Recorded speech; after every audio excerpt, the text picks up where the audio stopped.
인사할 때 서로 이렇게 인사하고 이런 게 참 중요한 것 같아요. 오늘 인사할 때는 좀 유쾌하게 인사를 해보려고 하는데, 혹시 그 유행어, 요즘 유행하는 유행어 중에 다행히도 아시나요? 혹시 아시는 분 있으실까요? 다행히도, 아쉽게도 없네요.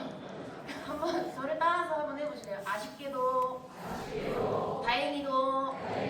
되게 유명한 유행어인데, 이걸로 한번 이제 저희가 인사를 주고 받아보려고 합니다. 이제 옆에 계시는 두 분이 짝을 지으셔가지고 잘 지내시죠? 라고 물어보면 답변을 내가 잘 지낸다 하면 다행히도 잘 지냅니다 라고 하시고, 잘 못 지내시는 분들은 아쉽게도 잘 못 지냅니다 이렇게 인사를 하시면 되겠습니다. 네, 서로 한번 인사해 보겠습니다.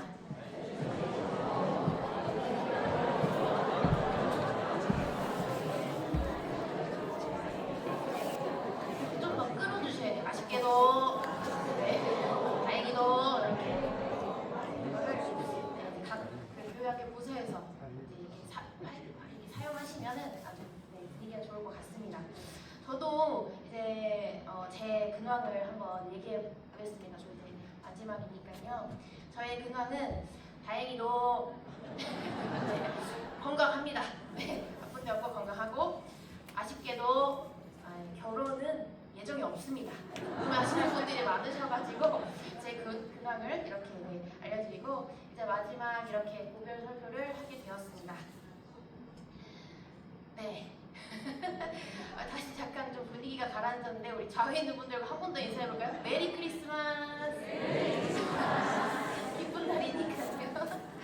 네. 그리고 이제 오늘 마지막으로 함께 나눌 말씀은 하박국 말씀입니다.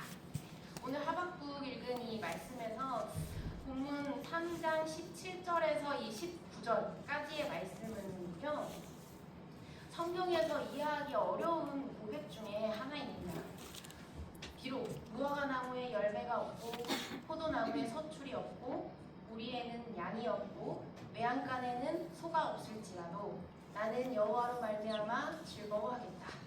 없다, 없다, 없다, 없다. 6번이나 등장을 합니다. 그런데 그 뒤에 이런 고백이 이어집니다. 없을지라도 나는 여호와로 말미암아 즐거워하며 나의 구원의 하나님으로 말미암아 기뻐하리로다. 이게 좀 앞뒤에 바로 고백하기에는 좀 맞지 않잖아요. 없고 그런데 나는 여호와로 말미암아 기뻐하리로다. 좀 어려운 그런 고백 중 하나입니다. 어떤 재난이 와도 나는 하나님 한 분만 있으면 넉넉히 극복해낼 수 있다? 이런 내용일까요? 이런 신앙 고백을 하는 자기의 신앙의 표현일까요? 그래도 앞뒤가 자연스럽진 않습니다. 어떤 재난이 와도 나는 하나님 한 분만 있으면 넉넉히 극복할 수 있다 라는 자기 신앙의 표현이라면, 그런 의미로 읽기에는 이 고백이 너무 무겁습니다. 왜냐하면 이 하박국의 이 처한 상황을 알면 더 이해하기 어려워지기 때문인데요. 하박국은 나라가 망한다라는 소식을 들었습니다. 바벨론이라는 강대국이 쳐들어와서 이스라엘을 무너뜨릴 것이라는 하나님의 말씀을 들었습니다.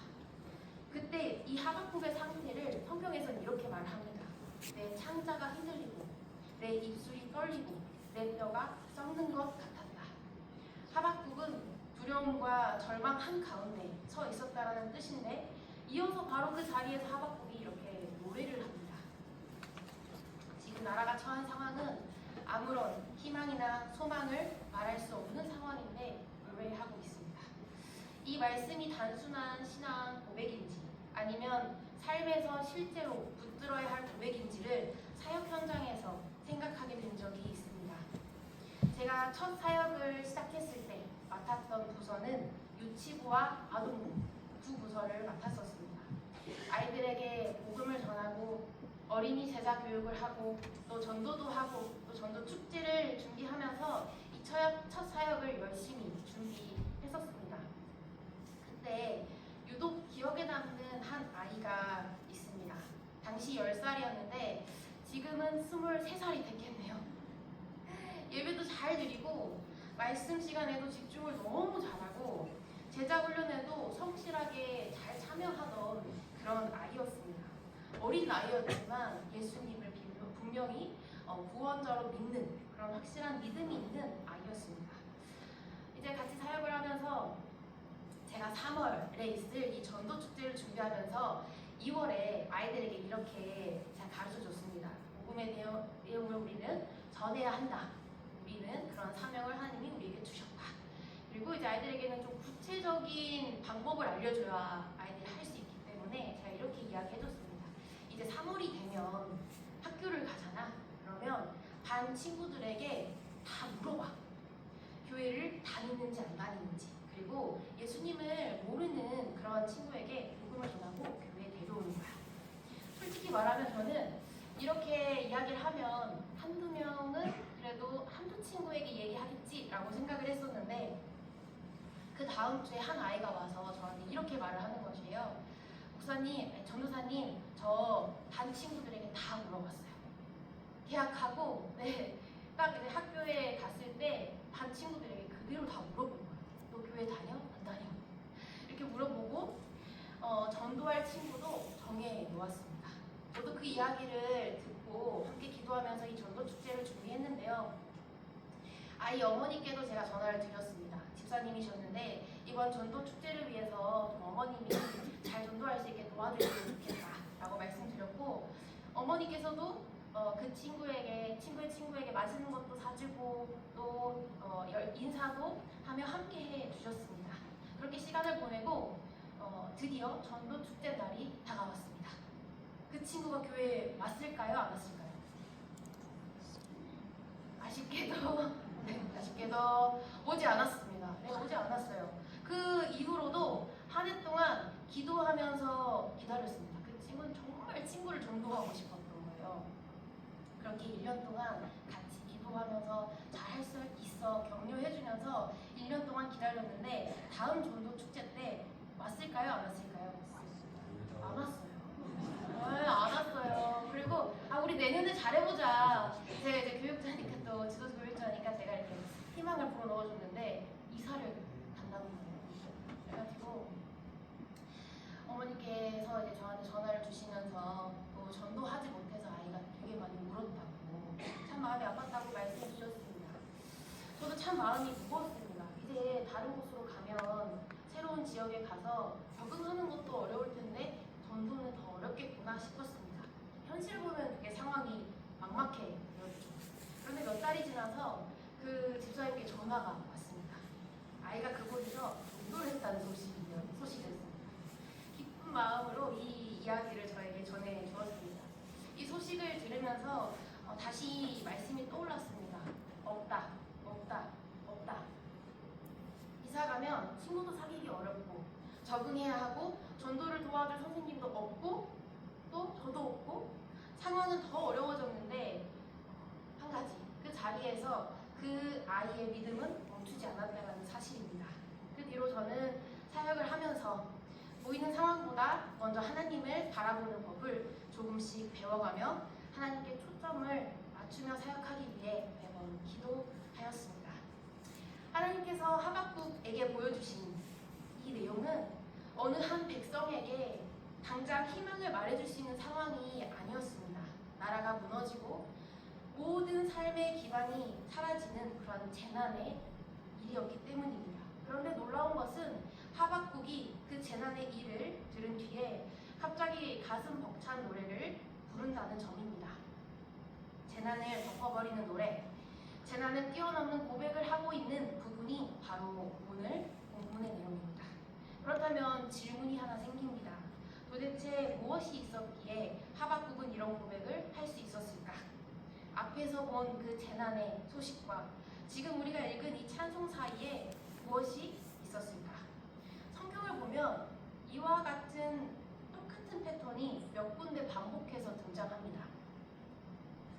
구약에서 그 대표적인 인물이 한나입니다.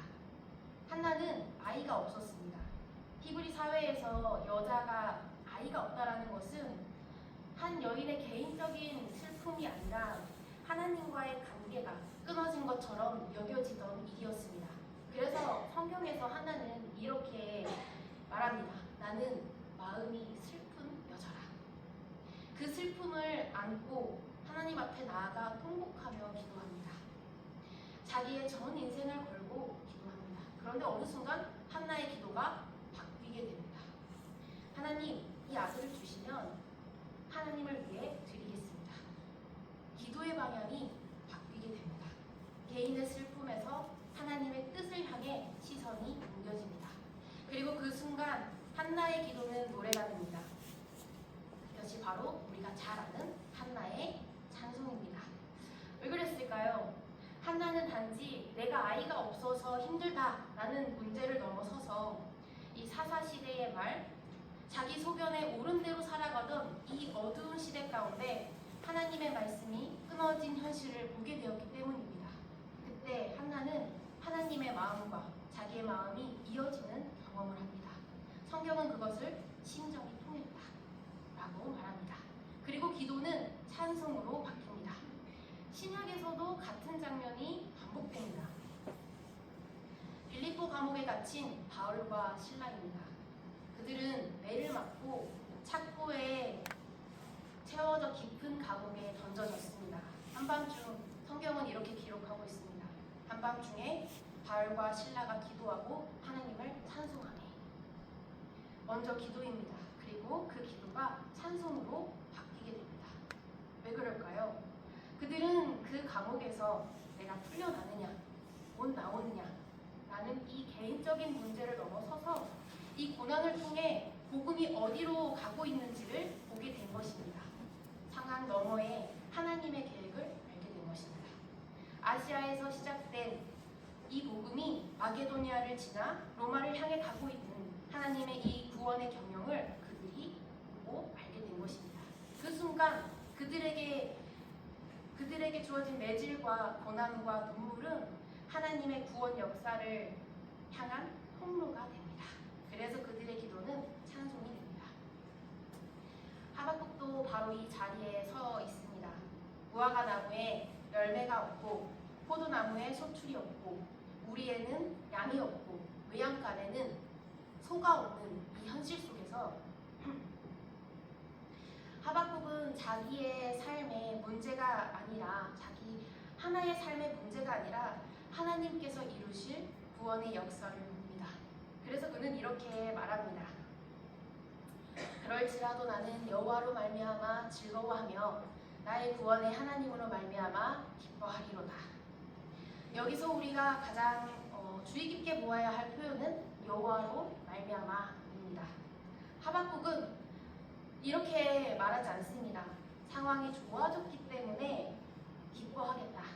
문제가 해결됐기 때문에 내가 즐거워하겠다. 재난이 지나갔기 때문에 찬양하겠다. 이렇게 이야기하지 않습니다. 하박국의 기쁨에는 조건이 하나도 달려있지 않습니다. 그의 기쁨의 근거는 오직 하나입니다. 여호와로 말미암아. 이 말은 하박국이 상황을 보지 않았다는 뜻은 아닙니다. 다만 하박국은 이 상황을 기준으로 삼지 않고 그의 기준을 하나님으로 삼았다는 것입니다. 그래서 하박국의 고백은 감정의 고백이 아니라 기준의 고백입니다. 하박국은 하나님을 이렇게 부릅니다. 나의 구원의 하나님. 여기서 구원은 단순히 이 재난에서 살려달라라는 그런 뜻이 아닙니다. 하박국이 보고 있는 이 구원은 하나님의 백성을 끝까지 붙들어 주시고 또 이 역사를 통해 하나님의 나라를 이루시는 궁극적인 구원을 뜻했습니다. 하박국은 지금 눈앞에 펼쳐진 바벨론의 침략 너머에서 그럼에도 불구하고 하나님의 백성을 버리지 않으시고 구원의 역사를 이어가실 하나님의 역사를 바라보았기 때문입니다. 그래서 하박국은 상황이 변하지 않았는데 기뻐합니다. 믿음이란 상황이 달라져서 생기는 감정이 아니라 하나님이 누구신지를 다시 붙드는 선택이기 때문입니다. 하박국의 마지막 고백은 이렇게 이어집니다. 주 여호와는 나의 힘이시라. 나의 발이 사슴과 같게 하사 나를 나의 높은 곳으로 다니게 하시리로다. 여기서 하박국은 내가 강해졌다 라고 말하지 않습니다. 대신 이렇게 고백합니다. 여호와는 나의 힘이시라. 이 말은 하박국이 앞으로 고난을 겪지 않게 된다는 말이 아닙니다. 높은 곳으로 올라가면 바람도 더 거세게 부릅니다. 하지만 사슴은 험한 산길을 두려워하지 않습니다. 자기의 힘이 아니라 주어진 발로 그 길을 딛고 나아가기 때문입니다. 하박국은 믿음은 고난이 사라지는 삶이 아니라 고난 속에서도 하나님께서 나를 붙들고 계심을 아는 삶을 말합니다. 지금 우리가 처한 현실이 답이 나오지 않고 답답해 보일지라도 역사의 경영자가 누구신지는 유명합니다. 누구십니까? 네, 하나님이십니다. 그리고 하나님께서 일하고 계십니다. 오늘 하박국 선지자는 그 사실을 본 사람입니다. 망하느냐, 흥하느냐, 잘 사느냐, 못 사느냐, 편하냐, 이 모든 기준을 훨씬 더 뛰어넘는 더 근본적인 소망에 하박국의 시선이 맞춰져 있던 것입니다. 그래서 마지막 절에 하박국이 이렇게 고백합니다. 주 여호와는 나의 힘이시라. 역사를 경영하시고 운영하시고 이 세상을 통치하시는 분이 여전히 하나님이시라는 것을 고백합니다. 우리의 인생에서 중요한 것은 하나님의 경영 속에, 하나님의 계획 속에 내 삶이 놓여 있는가입니다. 하나님의 뜻을 맞추며 살아가고 있는가입니다. 오늘 하박국이 본 것이 바로 이것입니다. 하나님이 구원하시는 손길, 하나님의 역사하심입니다. 오늘도 이 희망의 노래가 한 주간의 삶 속에서, 맡으신 사역 속에서, 또 아주 자질구레한 구체적인 일상 속에서까지 힘있게 퍼져나가기를 주님의 이름으로 축복합니다. 사랑하는 광주 양립교회 성도 여러분, 믿음으로 복음을 전하는 하나님의 사역을 감당하며 살아갈 때 하나님께서 붙드시고 일하심을 경험하게 되고, 그렇게 한 걸음 한 걸음 걸어가는 우리의 신앙 여정 속에서 살아계신 하나님을 경험하며 살아가기를 소망합니다. 이제 말씀을 마치며 감사 인사를 드리고 싶습니다. 네. 먼저 위임 목사님께 감사드립니다. 네.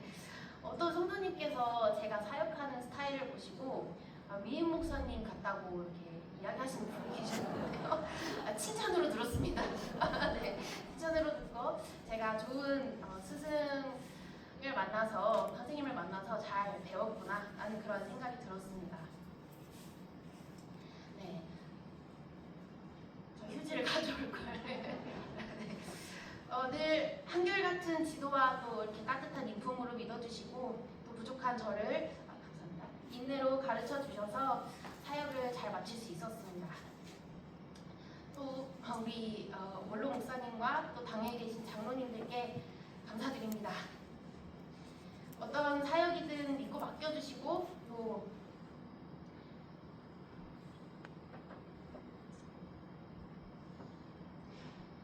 아쉽게도 눈물이 나오네요. 네, 너무너무 감사드립니다. 믿고 맡겨주시고 또 잘 알려주시고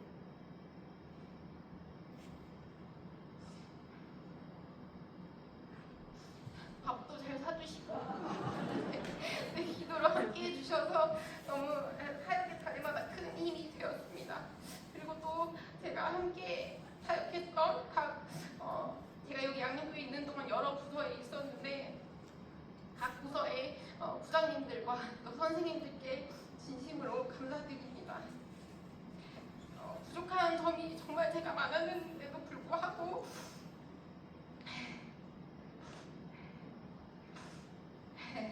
하나님의 일하심을 함께 붙들며 기쁨으로 사역해 주셔서 감사했습니다.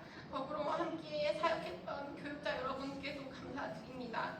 또 옆에서 보고 배우고 또 저 역시 많이 잘하고 성숙해질 수 있었습니다. 마지막으로 또 말없이 기도로 품어주시고 또 부모님의 마음으로 응원해 주셨던 성도님들께도 깊이 감사드립니다. 네, 절대 슬퍼서 우는 게 아니라 어제부터 떨렸거든요. 네, 그래서 감사드립니다. 하나님께서 붙드시고 일하시는 이 현장 속에서 있는 광주 양림교회에서 사역할 수 있었던 시간이 정말 큰 저에겐 은혜였고 참 감사하고 행복한 시간이었습니다. 감사합니다. 수고하셨습니다.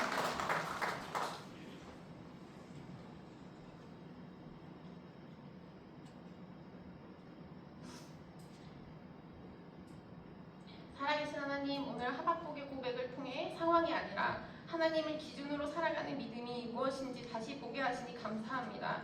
눈앞의 현실이 막막하고 답이 보이지 않을 때에도 역사를 경영하시고 통치하시는 분이 하나님이심을 믿고 한 걸음 한 걸음 믿음으로 나아가게 하옵소서. 오늘 각자의 삶의 자리에서 또 하나님께서 붙드시고 일하심을 경험하게 하시고 그 경험이 쌓여 감사와 찬양이 되게 하옵소서. 특별히 광주 양림교회를 기억하여 주셔서 앞으로도 하나님을 기준으로 삼고 복음을 붙들며 다음 세대를 세워가는 건강한 공동체가 되게 하옵소서. 우리의 구원이 되시고 힘이 되시는 예수 그리스도의 이름으로 기도드립니다. 아멘. 네, 내일 성탄 감사 예배가 내일 1부 9시, 2부 11시에 있습니다. 찬양대 칸타타도 있습니다. 은퇴 예식 및 추대 예식이 28일 주일 2부 예배시 있습니다. 네, 오직 주만이 함께 찬양 부르시겠습니다.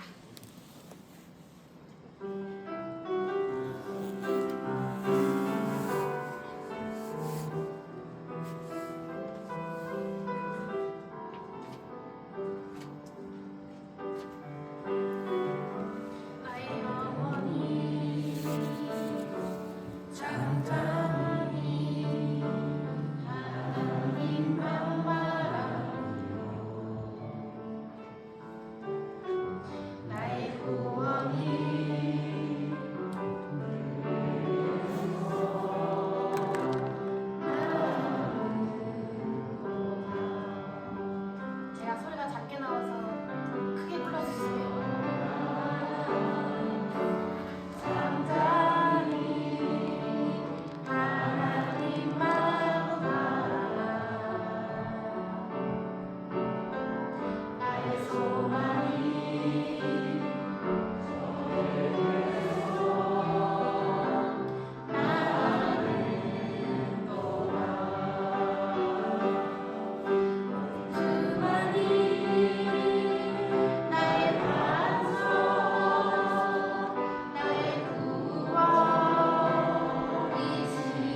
마음을 모두가 복음을 잘 전할 수 있는 그런 교회가 될 수 있도록 주님 붙들어 주시고 또 우리 목사님을 따라 우리 성도님들 하나가 되게 하여 주셔서 또 하나님 정말 주님 기뻐하시는 그 사역들을 즐거이 잘 감당할 수 있고 또 하나님께 감사를 올려드리는 그런 한 해가 되게 하여 주님 붙들어 주시옵소서.